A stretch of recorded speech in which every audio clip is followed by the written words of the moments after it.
¿Alguna vez has subestimado a alguien por su trabajo o su origen?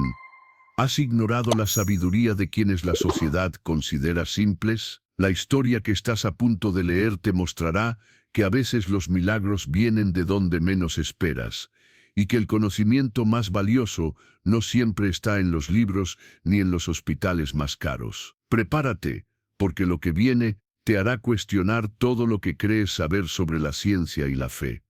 La clínica más exclusiva de la Ciudad de México tenía paredes blancas, pisos de mármol y médicos con títulos de universidades prestigiosas de Estados Unidos y Europa. Todo ahí respiraba dinero y tecnología de punta, pero nada de eso importaba a Ricardo Montero Velázquez en ese momento. Estaba sentado junto a su esposa, Fernanda, sosteniendo su mano mientras el audiólogo les daba los resultados de las pruebas. «Lo siento mucho», dijo el doctor con tono profesional. «Su hijo tiene sordera neurosensorial profunda bilateral. Es congénita, probablemente genética». «¿Qué significa eso exactamente?», preguntó Ricardo, aunque en el fondo ya lo sabía. «Significa que Emiliano no puede escuchar nada. Y probablemente nunca podrá». Fernanda comenzó a llorar en silencio. Ricardo apretó su mano, sintiendo que el mundo se derrumbaba. Emiliano tenía apenas 8 meses. Era su primer hijo, el heredero del imperio empresarial que Ricardo había construido durante 20 años. Y ahora les decían que nunca escucharía su voz. «¿Hay tratamientos?», preguntó Ricardo.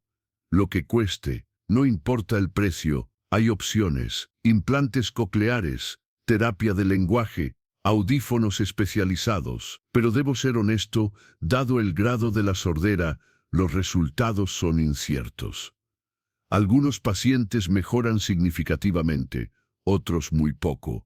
Haremos todo, absolutamente todo». Y así comenzó la odisea. Durante los siguientes 2 años, Ricardo gastó millones de pesos. Llevó a Emiliano con los mejores especialistas de México, Estados Unidos, España y Alemania. Probaron audífonos de última generación, terapias experimentales, tratamientos alternativos. Nada funcionó. Emiliano seguía en su mundo de silencio. A los 3 años, el niño era hermoso, inteligente, curioso. Había aprendido lenguaje de señas mexicano con una facilidad asombrosa, pero no escuchaba ni una sola palabra. Ricardo se negaba a rendirse.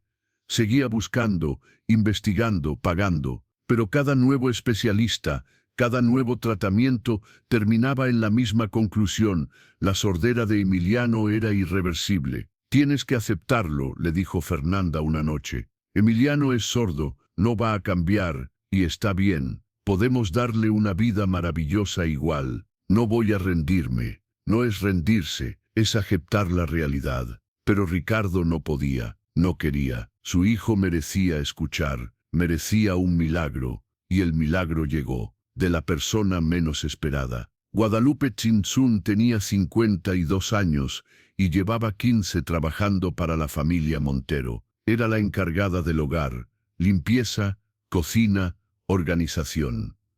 Una mujer bajita, de piel morena, cabello negro con canas trenzado a la espalda. Venía de un pueblo purépecha en Michoacán y hablaba español con el acento suave de quien aprendió otra lengua primero. Para Ricardo, Guadalupe era parte del paisaje doméstico, eficiente, discreta, invisible. Nunca le había preguntado sobre su vida, su familia, sus conocimientos. Era la muchacha, como decía su madre, alguien que limpiaba y cocinaba. Pero Guadalupe observaba todo en silencio. Veía a Emiliano jugar solo en el jardín, en su mundo sin sonidos. Veía a Ricardo llegar cada noche más frustrado después de otra cita médica fallida. Veía a Fernanda llorar cuando creía que nadie la miraba. Y guardaba un secreto. Un jueves por la tarde, mientras Ricardo trabajaba en su estudio, Guadalupe tocó la puerta. «Disculpe, señor, ¿puedo hablar con usted?». Ricardo levantó la vista sorprendido. En 15 años, Guadalupe nunca le había pedido hablar en privado. «Claro, pasa». Guadalupe entró con las manos entrelazadas, nerviosa. «Es sobre Emiliano». Ricardo se tensó. «¿Qué pasa con él?». Yo sé que han visto muchos doctores. que han gastado mucho dinero y que nada ha funcionado. Sí. Y yo conozco a alguien que quizás pueda ayudar. Ricardo frunció el ceño. Guadalupe, hemos visto a los mejores especialistas del mundo. Si ellos no pueden hacer nada, no es doctor, interrumpió Guadalupe. Es curandera, de mi pueblo. Ricardo casi se ríe. ¿Una curandera? ¿Hablas en serio? Muy en serio, señor. Ella sanó a mi sobrina cuando los doctores dijeron que no había esperanza. Y a otros también. Tiene un don, Guadalupe. Aprecio tu intención, pero mi hijo necesita medicina real, no brujería. No es brujería, dijo Guadalupe con firmeza, y había algo en su voz que hizo que Ricardo prestara atención. Es conocimiento antiguo, medicina que mi pueblo ha usado por siglos. Los doctores tienen su ciencia, pero hay cosas que la ciencia no entiende. ¿Y esta curandera puede hacer que mi hijo escuche? No lo sé, pero sé que no ha intentado todo hasta que la vea a ella. Ricardo estaba a punto de rechazarla. Era absurdo. Había gastado millones en la mejor medicina del mundo y ahora iba a confiar en una curandera de pueblo. Pero algo lo detuvo. La desesperación. ¿Dónde está esta mujer? En Pátzcuaro. Puedo llevarlos si quiere. Ricardo lo pensó durante 3 días. Fernanda creía que estaba loco. Sus amigos le dijeron que era una pérdida de tiempo. El viaje a Pátzcuaro tomó 5 horas. Ricardo manejó su camioneta blindada por carreteras cada vez más estrechas, siguiendo las indicaciones de Guadalupe. Fernanda iba en el asiento trasero con Emiliano, nerviosa y escéptica. El pueblo donde vivía la curandera no estaba en ningún mapa. Era un caserío de casas de adobe y techos de teja, rodeado de bosques de pino. No había señal de celular, no había tiendas, no había nada que Ricardo reconociera como civilización. «Es aquí», dijo Guadalupe, señalando una casa al final de un camino de tierra. Bajaron del coche. El aire olía a pino y humo de leña. El silencio era absoluto, solo interrumpido por el canto de pájaros. Una mujer salió de la casa. Tendría unos 70 años, baja, con el rostro surcado de arrugas y ojos negros que parecían ver directamente a través de las personas. Vestía ropa tradicional purépecha. Falda negra plisada, delantal bordado, rebozo azul. «Nana Celia», dijo Guadalupe con respeto, inclinando la cabeza. La anciana la abrazó y luego miró a Ricardo y Fernanda. «Son los padres del niño», no era pregunta. «Sí, Nana». Celia se acercó a la camioneta donde Emiliano miraba por la ventana con curiosidad. La anciana lo observó durante un largo momento. «Tráiganlo adentro». La casa era humilde pero limpia. Olía a hierbas, a copal, a algo que Ricardo no podía identificar. Había plantas colgando del techo, frascos con líquidos de colores, objetos que parecían amuletos. Fernanda apretaba a Emiliano contra su pecho, claramente asustada. «Siéntense», ordenó Celia. Obedecieron. La anciana se arrodilló frente a Emiliano y le tomó el rostro entre las manos. El niño no se asustó. La miraba con curiosidad, como si la conociera. Celia cerró los ojos y murmuró algo en purépecha. Sus manos se movieron hacia los oídos del niño, tocándolos suavemente. Luego hacia su cabeza, su corazón. Pasaron varios minutos en silencio. Finalmente, la anciana abrió los ojos. «Hay algo bloqueando su camino», dijo. «No es solo del cuerpo, es del espíritu». «¿Qué significa eso?», preguntó Ricardo. «Significa que puedo ayudar, pero tomará tiempo. Y fe». «¿Fe en qué?». «En lo que no pueden ver, en lo que la ciencia no explica». Lo miró directamente. «¿Están dispuestos?». Ricardo miró a Fernanda. Ella estaba llorando, pero asintió. «Estamos dispuestos», dijo Ricardo. «Haremos lo que sea». «Bien, quédense 3 días.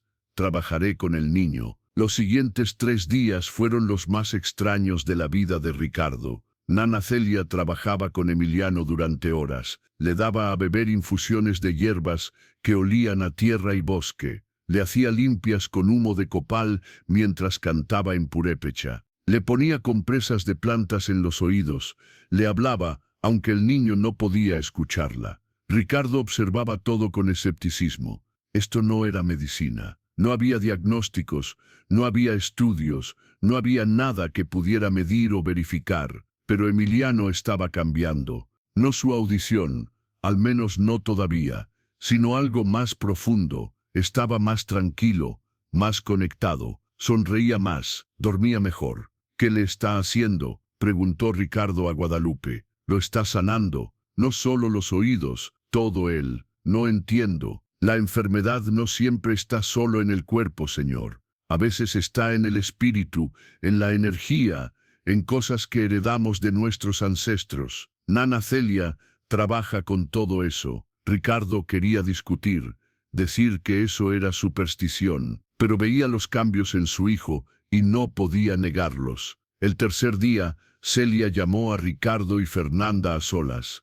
El niño tiene un bloqueo espiritual, dijo. Algo que viene de generaciones atrás, un trauma, un dolor, algo que no se resolvió y se quedó en la sangre. ¿Qué tipo de trauma? Pérdida, culpa, algo que sus ancestros cargaron y pasaron a él. Ricardo pensó en su familia. Su abuelo había perdido un hijo pequeño en un accidente. Nunca lo superó. Murió cargando esa culpa. Y puede quitarlo, puedo intentarlo, pero necesito hacer una ceremonia. Mañana, cuando salga el sol. ¿Qué tipo de ceremonia? La ceremonia comenzó al amanecer. Nana Celia encendió una fogata en el patio de su casa. Colocó a Emiliano en el centro, rodeado de velas, flores, objetos que Ricardo no reconocía. Quemaba copal mientras cantaba en purépecha, su voz subiendo y bajando como una ola. Ricardo y Fernanda observaban a distancia, tomados de la mano. La ceremonia duró más de una hora. Celia pasó plumas sobre el cuerpo de Emiliano, lo limpió con agua de manantial, frotó sus oídos con una pasta de hierbas. El niño permanecía tranquilo, como si entendiera lo que estaba pasando. Cuando el sol estuvo completamente alto, Celia se detuvo. Está hecho, dijo. Ahora hay que esperar. ¿Esperar qué? A que el camino se abra. Regresaron a la Ciudad de México esa tarde. Ricardo no sabía qué pensar. Parte de él sentía que había perdido el tiempo. Otra parte más pequeña guardaba esperanza. Pasaron 2 semanas. Nada cambió. Luego 3, 4. Ricardo empezó a aceptar que había sido una ilusión, que no había milagros, solo realidad. Hasta una mañana de domingo. Estaban desayunando en la cocina. Fernanda dejó caer una cuchara al suelo. El ruido fue fuerte, metálico. Emiliano volteó. Ricardo se quedó paralizado. ¿Viste eso?, susurró Fernanda. Sí. Tomaron otra cuchara y la dejaron caer. Emiliano volteó de nuevo, buscando el origen del sonido. Dios mío, Fernanda comenzó a llorar. Está escuchando, está escuchando. Corrieron al audiólogo esa misma tarde, le hicieron pruebas de emergencia. Los resultados los dejaron en shock. No lo entiendo, dijo el doctor, revisando los estudios una y otra vez. Hace 2 meses tenía sordera profunda bilateral. Ahora tiene pérdida moderada en ambos oídos.